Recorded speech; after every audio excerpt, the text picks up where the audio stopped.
कि कबनी सबतिया मरले बमतिया कबनी सबतिया मरले बमतिया अपने गुजरिया के गइल तू भूल सुना सुना लागेला से दरिया सुना सुना लागेला से दरिया राजा भइला भूलारी के हो सुना सुना लागेला से दरिया राजा भइला भूलारी के हो छोड़ी गवना हरि में हरिया छोड़ी गवना हरि में हरिया तने एकरो लेवल उठा दे। सबसे पहले सबके प्रणाम बटे और औरा इतना प्यार से कहो ना कि छोड़ी गवने हरी महरिया, लेकिन हम राम तो पता बका कहो आज उठ जाए हर संहर धव राजा अरे दिया कि तू मदद नाही माथा के दर्द हव राजा जी अतन सना मनी ना तब फिर कहो कि बने परेशान मन कर ले जान तोहर खाना पीना रोक दे कि तोहरा जैसन मरदा के माथा के दर्द के चूल्हे में झोंक दे कि एक बार दिल के सुकून कैदा क्या बात है कि ये राजा जी एगो पूर्ण कैदा आज अपने ही हाथे हमर खून कैदा बहुत शिल्पी दीदी बहुत प्यारे बने अपने तरफ से कितना प्यार से डील कर रहे हैं और पीछे हट जाओ पता बा थोड़ा सा अगर हम लेकिन हम एगो गाना कर रहे का थे कहनी है कि बहुत लोग आई बहुत लोग गई शिल्पी जाए वाला नहीं थी। सही बात बटे हम यहाँ से बहुत कुछ सीखल बानी शिल्पी जाए वाला नहीं थी, बार बार कहता नहीं कुछ ऐसा क्वालिटी बाकी जाए वाला नहीं। एगो हम गाना कर रहे आ भोजपुरी इंडस्ट्री में के ऐसा नहीं के जैसा सलामी डाक देलस बिल्कुल रउआ एक्सपीरियंस रउ सीखे के पड़ी बोले के बाप रे बाप कि सब दिन फसले बड़ा रोकड़ा से कि सब दिन फसले बड़ा रोकड़ा से बोल भैया कि तू जाके फसब जे ओकरा से बहु फसब कोनो छोकरा से तू जाके फसब जे ओकरा से बहु फसब कोनो छोकरा अरे सेटिंग लगवला बरोकरा से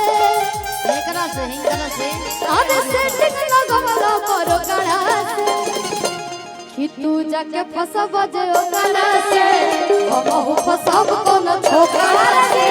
तू जाके फसब जे ओकरा से बहु फसब कोनो छोकरा से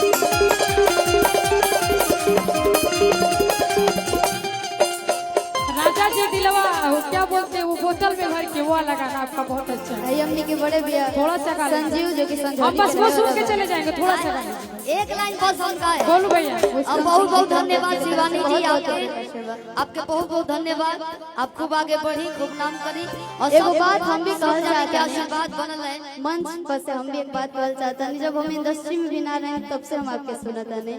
और बहुत खुशनसीब बनी कि हमने के साथ मंच करे का मौका मिला। और राणा दीदी बस हम एक आपसे बात कहल चाहता नहीं कि कोई भी अपने आप में सबे स्टार होखेला। हाँ अपने आप में सबे स्टार होखेला गावे आवे चाहे ना आवे सबे स्टार होखेला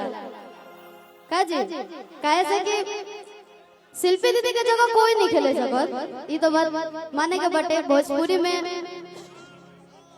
भोजपुरी में यहाँ के जौन पद बटे कोई नहीं खेले सकत लेकिन आजकल के भी लड़का लड़की बहुत मेहनत करत आड़े जाए तो लोग को भी ध्यान देवे के बा ए भाई कॉल लड़की लड़की वाली से टक्कर हो जाला सादा हो ना हमरा अंदर कबो ऐसा ना हो शिल्पी सुनिए टी शर्ट लगाई टी शर्ट हाँ हाँ हाँ नहीं केहंडे सोम लगो ताड़ू आ साउथ के हीरोइन से न कम आज केहू ना गई रूपा जी गई है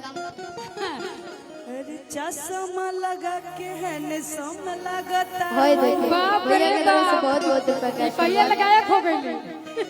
कौन हीरोइन से ना कम लगताड़ू